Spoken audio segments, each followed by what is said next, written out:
Mi hija de 8 años estaba con soporte vital después de un accidente de coche cuando mi madre le envió un mensaje. Lleva pastelitos para la fiesta del colegio de tu sobrina mañana. Le respondí, no puedo, estoy en el hospital con mi hija, que lucha por su vida. Me respondió, siempre lo arruinas todo con tu drama egoísta. Mi hermana añadió, deja de ser tan dramática, los niños se lastiman todo el tiempo. Papá me envió un mensaje, la fiesta de tu sobrina es más importante que tu búsqueda de atención. Me quedé paralizada de incredulidad ante su crueldad. Entonces entró el médico y dijo, tu mamá. Me llamo Elena y soy madre soltera de la niña de 8 años más increíble que puedas conocer. Kai ha sido mi mundo desde que su padre la abandonó cuando tenía 2 años. Hemos construido una hermosa vida juntos, solos, en nuestro pequeño apartamento al otro lado de la ciudad para mi familia. Trabajo como enfermera en el hospital local, lo cual se volvió increíblemente importante más adelante en esta historia. Mi familia siempre ha sido complicada. Mi mamá, Mónica, tiene esa forma de hacer que todo gire en torno a ella. Mi hermana, Nadine, es una niña de oro, casada con un abogado, que vive en una mansión con 2 hijos que, al parecer, no pueden hacer nada malo. Tiene a Erika, de 8 años, y a su hijo menor, Noah, de 5. Mi papá, Franklin, simplemente hace lo que sea para mantener la paz. Siempre he sido la oveja negra, la que arma líos con sus opiniones o, Dios no lo quiera, con sus necesidades. Un martes por la tarde de marzo, mi mundo se derrumbó. Estaba en el trabajo, terminando mi turno en la sala de pediatría, cuando sonó el teléfono. Kai está en la escuela. La voz de la directora temblaba cuando me contó que había habido un accidente. Un conductor ebrio se saltó un semáforo en rojo y se estrelló contra el autobús escolar. Varios niños resultaron heridos. Kai fue trasladado en helicóptero al centro de traumatología. No recuerdo el trayecto hasta el hospital. No recuerdo haber aparcado ni haber entrado corriendo por la puerta de urgencias. Lo que sí recuerdo es la cara del Dr. Von Ellis cuando me encontró en la sala de espera. Kai había sufrido un traumatismo cráneoencefálico grave, una hemorragia interna y múltiples fracturas. Estaba en cirugía, luchando por su vida. Las siguientes 18 horas fueron un torbellino de salas de espera, actualizaciones quirúrgicas y ante cualquier deidad que pudiera estar escuchando. Cuando finalmente me permitieron verla, mi hermosa y vibrante hija parecía tan pequeña en la cama del hospital, rodeada de máquinas que la mantenían con vida. Estaba con soporte vital, en coma inducido, y los médicos no podían decirme si despertaría. Llamé a mi madre esa primera noche, sollozando por teléfono, rogándole que viniera. No puedo con esto sola, susurré. Puede que Kai no lo logre. Ay, ni hablar, suspiró, y casi pude oírla poner los ojos en blanco. Siempre éramos tan dramáticos. Los niños son resilientes. Ella estará bien. No puedo dejarlo todo y conducir 3 horas porque estás en pánico. Esa debería haber sido mi primera advertencia. Pasé los siguientes 3 días viviendo en la habitación del hospital. Las enfermeras, mis colegas, me trajeron café y sándwiches. Preparamos una cuna para que pudiera dormir junto a la cama de Kai. Le tomé la mano y le leí sus libros favoritos en voz alta, con la esperanza de que pudiera oírme. Los médicos se mostraron cautelosamente optimistas, pero honestos sobre el largo camino que les aguardaba. Era viernes por la tarde cuando empezó el mensaje. Mamá, Elena, no olvides traer pastelitos para la fiesta escolar de Erika mañana. Los que tienen el glaseado rosa que le gusta. Miré mi teléfono con incredulidad. Erika es la hija de Nadine, mi sobrina de 8 años. No podía creer que mi mamá me estuviera enviando mensajes de texto sobre pastelitos mientras Kai luchaba por su vida. Yo no puedo. Estoy en el hospital con mi hija, que lucha por su vida. La respuesta llegó más rápido de lo que esperaba. Mamá, siempre lo has arruinado todo con tu drama egoísta. Di un grito ahogado. La enfermera que revisaba los títulos de Kai me preguntó si estaba bien. No lo era. Era lo más alejado de lo normal. Entonces apareció Nadine. Nadine, deja de ser tan dramática. Los niños se lastiman todo el tiempo. Erika lleva semanas esperando esta fiesta con ansias. No la decepciones solo por querer atención. Me sentí mal físicamente. Estas eran las personas que se suponía que debían amarme y apoyarme incondicionalmente. Me temblaban las manos al escribir. Kai está con soporte vital. Podría morir. ¿Cómo puedes llamar a esto un drama? Papá, la fiesta de tu sobrina es más importante que tu búsqueda de atención.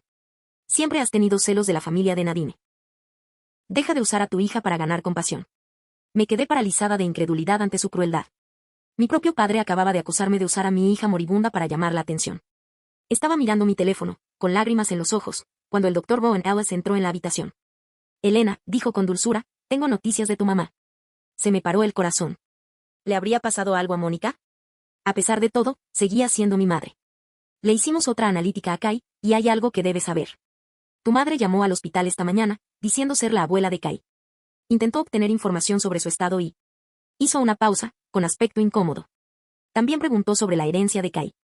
En concreto, si existía un seguro de vida y quién sería el beneficiario si Kai no sobrevivía. Me quedé sin aliento. ¿Qué? Le dijo a su trabajadora social que le preocupaba la carga financiera que el cuidado de Kai podría suponer para ti y que quería saber sobre las opciones para el final de la vida.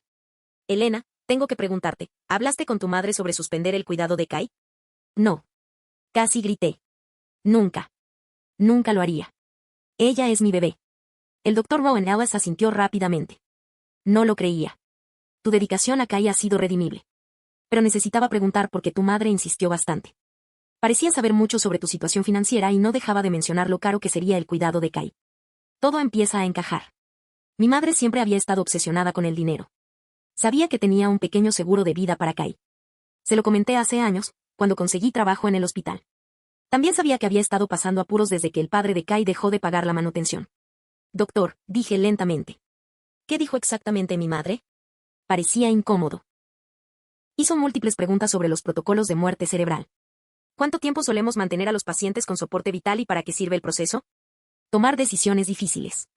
También preguntó sobre la donación de órganos y si había algún beneficio económico. Sentí que iba a vomitar.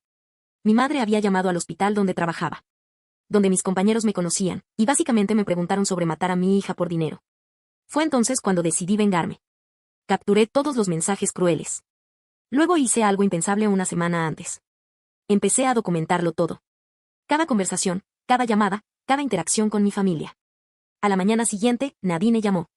Elena, sobre esos pastelitos. Nadine, te interrumpí. Necesito decirte algo. Mamá llamó al hospital ayer. ¡Qué bien! Por fin mostrando algo de apoyo. Preguntó sobre desconectar el soporte vital de Kai y si había dinero de seguro de vida involucrado. El silencio se prolongó tanto que pensé que había colgado. Eso es ridículo. Nadine finalmente tartamudeó. Mamá no lo haría. Puedo pedirle al doctor Rowan que te llame si quieres confirmarlo. Otra larga pausa. Bueno, la atención de Kai es cara. Mamá solo está siendo práctica. ¿Práctico? No podía creer lo que oía. Habla de la muerte de mi hija. Elena, está siendo dramática otra vez. Mamá solo está pensando en la situación financiera de la familia. Sabes que ella siempre ha sido la responsable. Colgué. Durante la semana siguiente, mientras Kai mejoraba poco a poco, recibí un flujo constante de mensajes de mi familia. No preguntaban por su estado, sino por cuándo volvería a la normalidad y podría ayudar con las obligaciones familiares. Nadine me envió la factura de los pastelitos que tuvo que comprar para la fiesta de Erika. Mamá me envió un mensaje preguntándome si podía cuidar a mi sobrino el fin de semana siguiente porque tenía problemas. Ni una sola vez me preguntaron cómo estaba Kai. Pero los mensajes seguían llegando, cada uno más exasperante que el anterior. El martes por la mañana, mientras ayudaba a Kai con sus ejercicios de respiración, mi teléfono vibró con un mensaje de papá. Elena, el cumpleaños de tu mamá es el mes que viene. Quiere que organices la fiesta como siempre.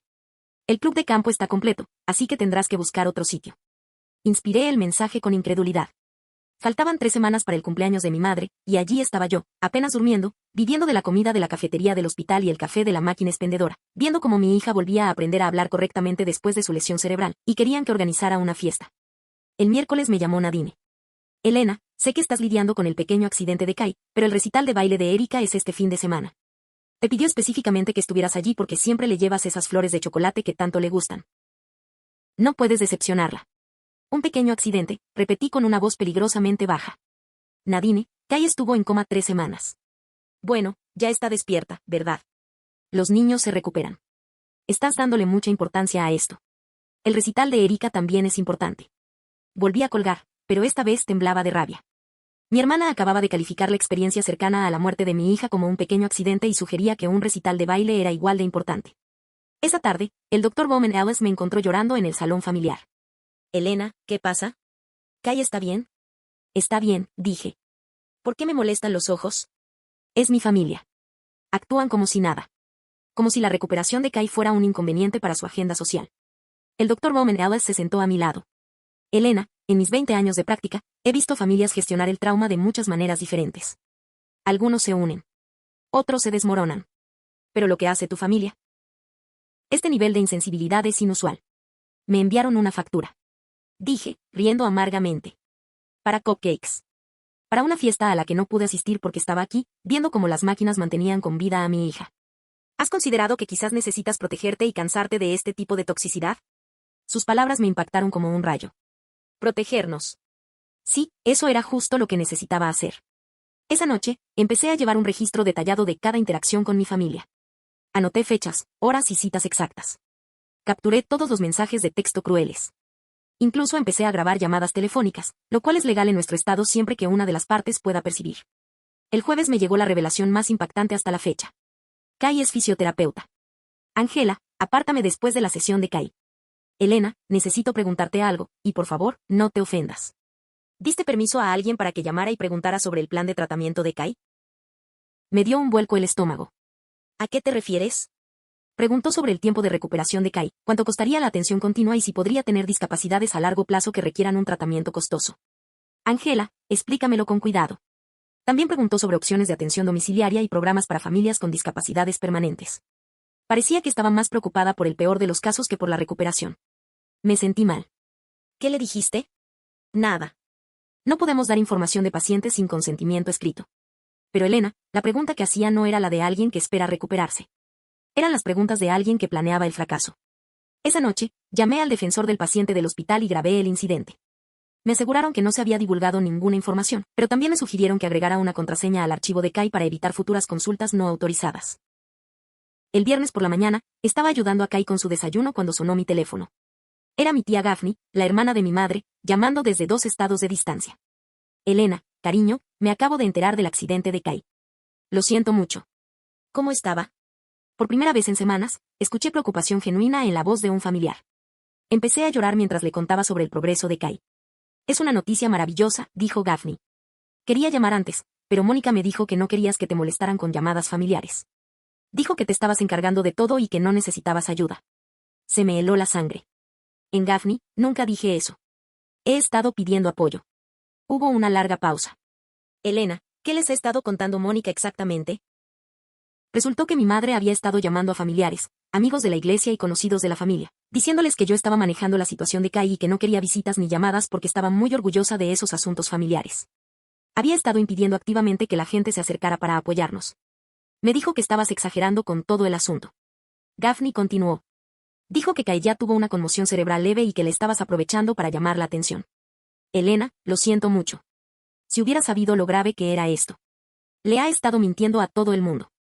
Susurré. ¿En qué puedo ayudarte? Puedo ir este fin de semana. Puedo llevarte comida y ayudarte con lo que necesites. Empecé a llorar de nuevo, pero esta vez fue de alivio. Por fin, alguien a quien le importaba. Gaffney llegó el sábado por la mañana con un coche lleno de comida casera, ropa limpia para mí y un osito de peluche gigante para Kairia. Echó un vistazo al estado de Kai y empezó a llorar. Ay, cariño, dijo, acariciando suavemente el cabello de Kai. Has estado muy serio. La tía Gaffney ya está aquí. Tenerla fue como tener un escudo protector. Atendía llamadas, se encargaba del papeleo del seguro y, lo más importante, fue testigo directo de cómo nos trataba mi familia más cercana. El domingo por la tarde, mientras Kairia dormía la siesta, sonó mi teléfono. Era mamá. Elena, Gaffney, me llamó. Está muy molesta por algo. ¿Qué mentiras le has estado contando? Puse el teléfono en altavoz para que Gaffney pudiera oír. No le he dicho ninguna mentira, mamá. Le conté la verdad sobre el estado de Kai y sobre cómo te has comportado, y cómo me he comportado yo. Elena, te he apoyado muchísimo. Incluso llamé al hospital para ver cómo estaba Kairia. Me llamaste para preguntar sobre la interrupción del soporte vital. No fue eso lo que hice. Pregunté sobre todas las opciones porque me preocupaba la carga financiera que tendrías. Estaba intentando ayudar. Gaffney abrió mucho los ojos al escuchar. Mamá, preguntaste sobre los beneficios de la donación de órganos. Preguntaste sobre los protocolos de muerte cerebral. Intentaste averiguar sobre mis pólizas de seguro. Bueno, alguien debería pensar en estas cosas de forma práctica. Eres demasiado sensible para tomar decisiones racionales. Gaffney me quitó el teléfono. Mónica, soy Gaffney. Estoy aquí sentada, mirando a mi sobrina nieta, que está muy viva y recuperándose maravillosamente. Lo que describes es una forma de pensar poco práctica. Es inconcebible. Gaffney, no comprendes la situación completa. Entiendo que llamaste al hospital y preguntaste sobre matar a tu nieta por dinero. Entiendo que les has estado mintiendo a sus familiares para evitar que mantuvieran a Elena. Entiendo que le enviaste a Elena una factura por pastelitos mientras Kairia estaba en coma. La línea se quedó en silencio. Mónica, te conozco desde hace 43 años y nunca me ha dado tanta vergüenza llamarte mi hermana. Mamá colgó. Esa noche, Gaffney me sentó para tener una conversación seria. Elena, necesito decirte algo. Esta no es la primera vez que Mónica muestra esta faceta de sí misma. Cuando tu abuela se estaba muriendo, Mónica estaba muy preocupada por la herencia. De hecho, les preguntó a los médicos si podían acelerar el proceso porque la residencia de ancianos era cara. Sentí como si me hubieran dado un puñetazo en el estómago. ¿Qué? Tu padre y yo nunca te lo dijimos porque pensábamos que era el dolor lo que la hacía actuar irracionalmente. Pero ahora, al ver cómo trata a Kaiya, creo que así es ella en realidad. Gaffney se quedó una semana, y durante ese tiempo aprendí más sobre la verdadera naturaleza de mi familia que en 32 años de vida. Me contó las veces que mamá había manipulado situaciones para obtener ganancias económicas, como siempre había estado celosa de mi independencia, y cómo había estado difundiendo rumores sobre mi crianza durante años. Siempre le ha molestado que te fueras de la ciudad y te hicieras una vida independiente, explicó Gaffney. Quería que te quedaras en casa y estuvieras disponible para ayudar con los hijos de Nadine y cuidar de tus padres a medida que envejecen. El accidente de Kaiya no fue una tragedia para ella. Fue una oportunidad para liberarte de lo que consideraba tu carga o para obligarte a volver a casa dependiendo de la ayuda familiar. Por fin todo encajaba. Mi madre no solo había sido cruel en un momento de estrés. Había intentado aislarme sistemáticamente y controlar mis decisiones durante años. El último día de Daphne, me abrazó fuerte. Elena, tú y Kai van a estar bien. Eres más fuerte de lo que crees y eres una madre maravillosa. No dejes que nadie te diga lo contrario. Tras la partida de Daphne, me sentí más decidido que nunca a protegernos a Kaiya y a mí mismo de mi familia tóxica. Pero también sentía algo más, un deseo ardiente de asegurarme de que afrontaran las consecuencias de su crueldad. Fue entonces cuando puse en práctica mi plan. Primero, llamé al abogado de mi familia. Sí, tenían un abogado de familia porque mamá siempre se ha preocupado por proteger sus bienes. Grabé la conversación donde le conté sobre la llamada de mamá al hospital. Pude oír su respiración entrecortada al explicarle lo que había preguntado. Elena, él dijo con cuidado que lo que hizo tu madre podría considerarse una forma de maltrato a personas mayores si intentaba influir en decisiones médicas para obtener ganancias económicas. Pero como se trata de una niña, esto podría ser un delito. Le pedí que documentara todo en Keep Records. Después, contacté con la suegra de Nadine, Silvia, con quien siempre me había llevado bien. A Silvia nunca le había gustado cómo me trataba mi familia, y se horrorizó cuando le conté lo sucedido. Elena, cariño, no tenía ni idea de que fueran tan crueles. ¿Qué puedo hacer para ayudar? Resultó que Silvia tenía buenos contactos en nuestro pequeño pueblo. Formaba parte de la junta directiva del hospital, era amiga de un superintendente escolar y conocía a todas las personas importantes. Y lo que es más importante, siempre había sospechado que la vida perfecta de Nadine no era tan perfecta. En cuestión de días, Silvia había corrido la voz discretamente sobre lo que mi familia había hecho. En un pueblo pequeño, las noticias corren como la pólvora, sobre todo cuando se trata de alguien que llama a un hospital para preguntar por dinero sobre la interrupción del soporte vital de un niño. La respuesta fue rápida y brutal. El esposo de Nadine, David, se postulaba para ser socio de su buf. Los socios principales, amigos de Silvia, de repente parecieron menos entusiasmados con su ascenso. Surgieron dudas sobre su buen juicio y su carácter. Después de todo, ¿qué clase de hombre sigue casado con alguien que apoya la interrupción del soporte vital de un niño por dinero? El puesto de mamá como tesorera de la iglesia fue despedido discretamente. El pastor, que se enteró de la situación por su esposa, quien trabajaba en el hospital, le sugirió que se tomara un tiempo para reflexionar sobre los valores cristianos de compasión y apoyo familiar. La empresa de construcción de Nad empezó a perder clientes. Se corrió la voz de que él decía que la lucha de su nieta por la vida era una forma de llamar la atención. En una comunidad donde los valores familiares importaban, eso era un suicidio empresarial. Pero apenas estaba empezando. Tía se despertó un jueves por la mañana, 3 semanas después del accidente. No recordaba mucho, pero estaba viva, y los médicos eran optimistas sobre su recuperación. Lo primero que preguntó fue su peluche favorito, y lo segundo, si la abuela Mónica había venido de visita. No, cariño, dije, mientras le acariciaba el pelo. La abuela ha estado ocupada. ¿Con qué?, preguntó tía con inocencia. Fue entonces cuando me di cuenta de que mi hija de 8 años tenía más inteligencia emocional que toda mi familia junta. Documenté la recuperación de tía meticulosamente. Cada hito, cada mejora, cada momento de alegría. Y no compartí nada con mi familia. Solo se enteraron del progreso de tía a través de otras personas. Silvia se aseguró de mencionar en el supermercado lo bien que estaba tía. El círculo de oración de la iglesia celebró su recuperación. El periódico local incluso publicó un pequeño artículo sobre su resiliencia tras el accidente del autobús escolar. Mi familia quedó completamente excluida. Un mes después de que tía despertara, Nadine apareció en el hospital sin avisar. Oye, Lena, tenemos que hablar. ¿De qué?, pregunté con frialdad. De esa ridícula pelea que tienes con la familia. Mamá de verdad ha oído que no quieres hablar con ella. Nadine, tu madre llamó a este hospital y preguntó por el soporte vital de mi hija para poder cobrar el seguro. Eso no fue lo que pasó. Nadine se quebró. Solo hacía preguntas porque estaba preocupada por tu situación económica. Preguntó sobre los beneficios de la donación de órganos. Nadine preguntó sobre los protocolos de muerte cerebral. Quería saber cómo matar a mi hija. Nadine palideció. Estás exagerando. Tengo la documentación del hospital. ¿Te gustaría verla? Fue entonces cuando a Nadine finalmente se le cayó la máscara. Mira, Elena, Todos sabemos que has estado pasando por un momento difícil desde que me fui. El accidente de tía es trágico, pero no puedes dejar que te arruine la vida. A veces. A veces estas cosas pasan por algo. Me volví hacia mi hermana, preguntándome cómo podríamos compartir ADN. Sal de aquí, dije en voz baja. Elena, sal de la habitación de mi hija, de este hospital y de nuestras vidas. No vuelvas a contactarnos. Nadine se fue, pero no sin antes murmurar algo sobre cuánto me arrepiento de esto cuando necesitaba el apoyo de mi familia. 2 meses después, tía estaba en casa y le iba bien en fisioterapia. Su recuperación fue milagrosa, y había recuperado su alegría y energía. Estábamos planeando una pequeña celebración cuando recibí una llamada de Silvia. Elena, cariño, necesitas saber algo. Nadine y David se están divorciando. Al parecer, el estrés por los problemas profesionales de David, sumado al juicio de la comunidad sobre su comportamiento despiadado, destruyó su matrimonio. Nadine había estado teniendo una aventura con su entrenador personal, y David había solicitado el divorcio alegando diferencias irreconciliables. La batalla por la custodia se estaba poniendo fea, y los mensajes de Nadine sobre el accidente de tía se estaban usando como prueba de su carácter. Pero eso no es lo mejor, continuó Silvia. Tu madre intentó pedir un préstamo con su casa como garantía para pagarle un abogado a Nadine. El banco lo denegó debido a su reputación en la comunidad. Al parecer, intentar convencer a los médicos de que le pongan soporte vital a su nieta no te convierte en un buen riesgo crediticio. Sentí un momento de satisfacción, seguido inmediatamente de tristeza. Estas personas habían sido mi familia, y ahora eran desconocidos que me habían mostrado exactamente quiénes eran en realidad cuando más los necesitaba. 3 meses después del accidente, recibí un último mensaje de mi madre, Elena, creo que hubo un malentendido.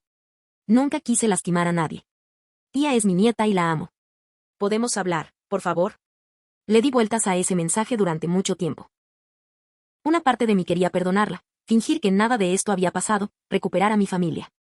Pero entonces miré a tía, que coloreaba en la mesa de la cocina, viva y feliz, completamente ajena a que su propia abuela una vez había consultado a los médicos sobre la posibilidad de terminar con su vida.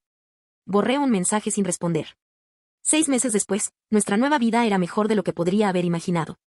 Tía se había recuperado por completo y había vuelto a la escuela.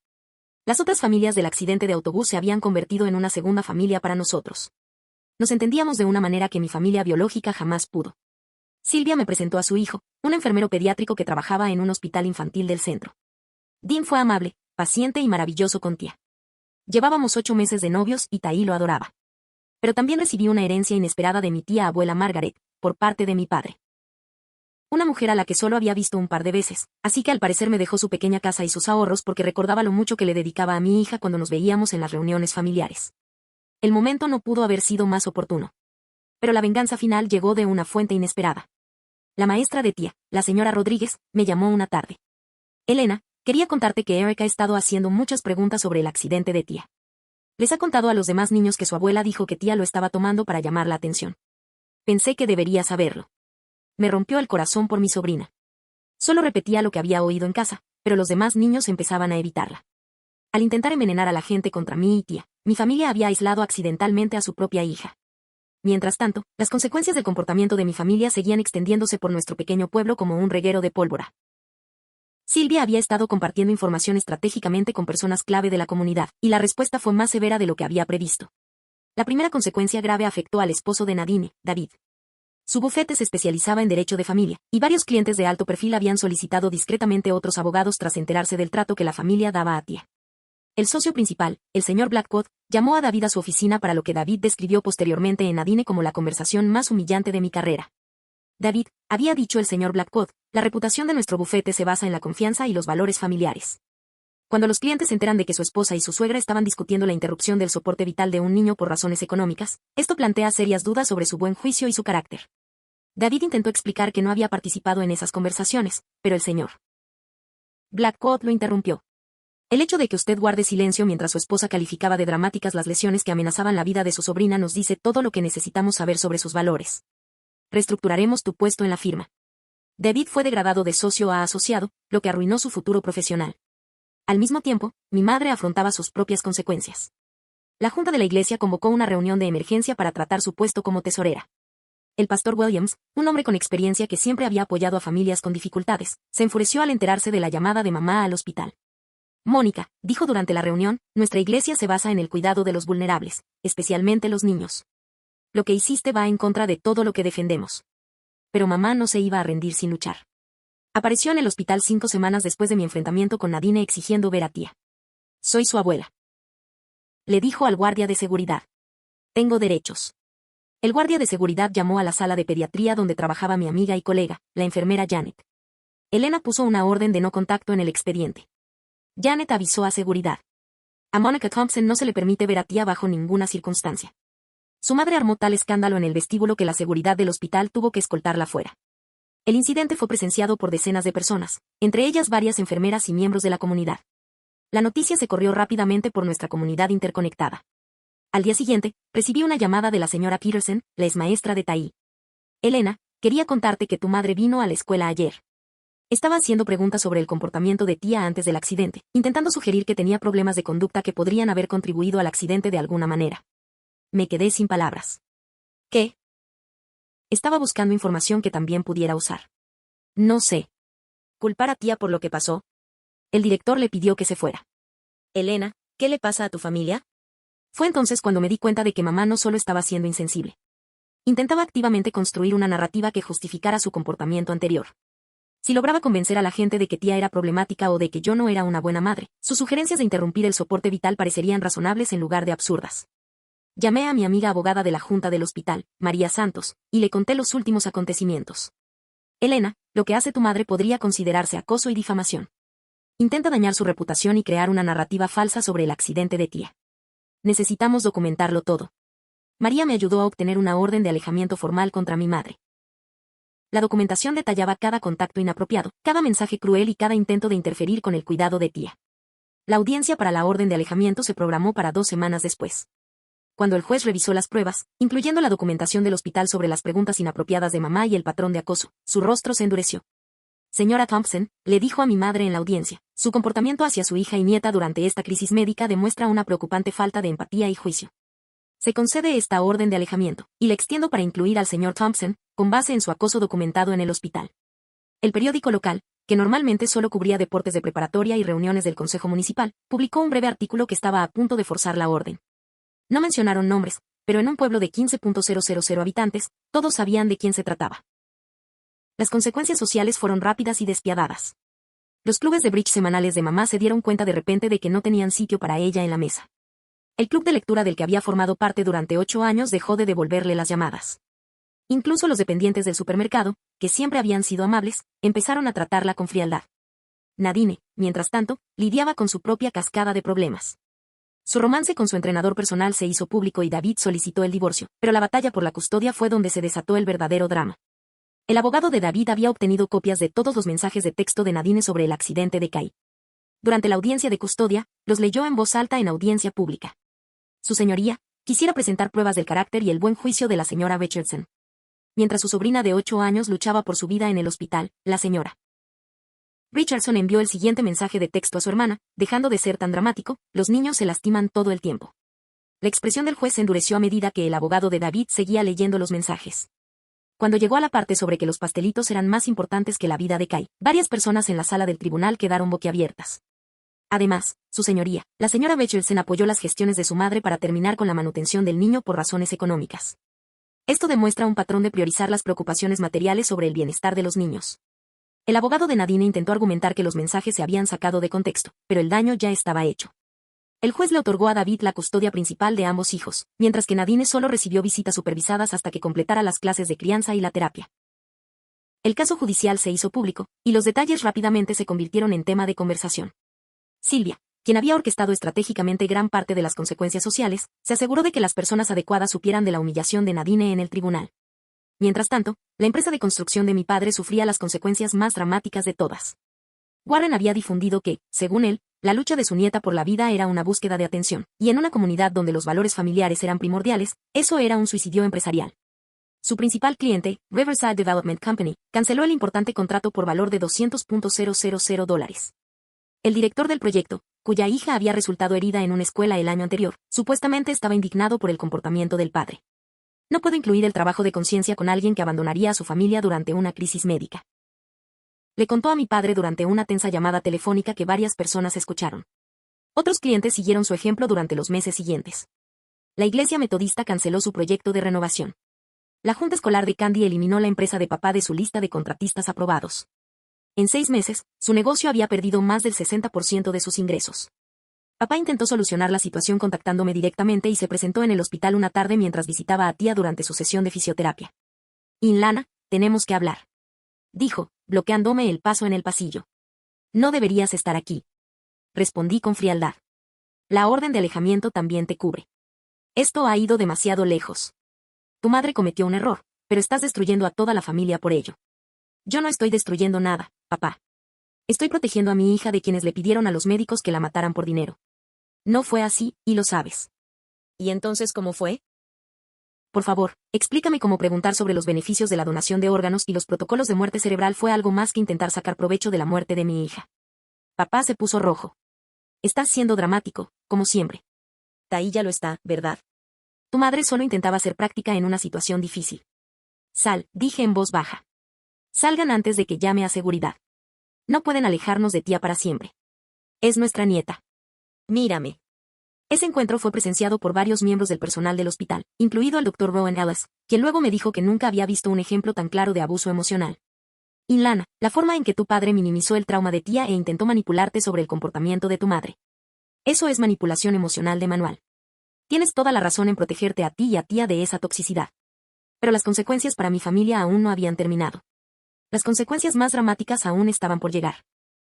3 meses después del accidente, recibí una llamada de mi primo Reed, hijo de Daphne, que vivía en el mismo pueblo que mis padres. Inlana, quería avisarte. Tus padres están en serios problemas financieros. El negocio de tu padre está prácticamente en quiebra y están atrasados con la hipoteca. Tu madre ha estado llamando a su familia para pedirles dinero. ¿Qué les ha estado contando? Que pusiste a toda la familia en su contra por un malentendido sobre el accidente de tía. Afirma que eres vengativo y cruel, y que son víctimas inocentes de tu reacción exagerada. Pero Reed había hablado con Daphne, así que conocía la verdadera historia. Nadie les da dinero, Elena. Daphne se aseguró de que toda la familia supiera lo que realmente pasó. Tu madre prácticamente ha quemado todas las redes que tiene. El golpe final llegó cuando mis padres se vieron obligados a vender su casa. La presión financiera del negocio en quiebra de papá, sumada a los gastos legales de la lucha contra la orden de alejamiento y el divorcio de Nadine, los había dejado en una situación de grave muerte. Se mudaron a un pequeño apartamento al otro lado de la ciudad. Según Reed, mamá pasaba la mayor parte del tiempo sola. Su círculo social se había evaporado por completo, y estaba prácticamente excluida de la comunidad en la que había vivido durante 30 años. Fue por entonces cuando tomé una decisión que me sorprendió. Llamé a Nadine. Nadine, soy Elena. Elena. Dios mío. Me alegro mucho de que hayas llamado. Tenemos que ir. Llamo por Erika, interrumpí. Tiene problemas en la escuela por lo que mamá ha estado diciendo sobre el accidente de tía. Silencio. Quiero que sepas que no culpo a Erika de nada. Tiene 8 años y es inocente de todo esto. Si alguna vez necesita algo, si necesita hablar con alguien, si necesita ayuda con la escuela, si simplemente necesita un lugar seguro, siempre puede acudir a mí. Nadine empezó a llorar. Elena, lo siento mucho.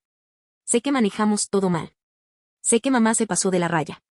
David me dejó, y lo estoy perdiendo todo, y simplemente. Tenía miedo y fui una tonta. Me desquité contigo cuando ya sufrías. Nadine, no puedo perdonarte lo que hiciste. Cuando cualquiera de ustedes lo hizo. Pero Erika es mi sobrina y la amo. No merece pagar por sus decisiones. No era la reunión que Nadine quería, pero era el límite que yo necesitaba establecer. 1 año y medio después, tía y yo asistimos a la fiesta de 9º cumpleaños de Erika. No porque Nadine y yo nos hubiéramos reconciliado, sino porque Silvia la había organizado y tía quería ver a su prima. Mis padres no estaban. No los habían invitado. Nadine parecía cansada y mayor. Pero se esforzaba por reconstruir la relación con su hija.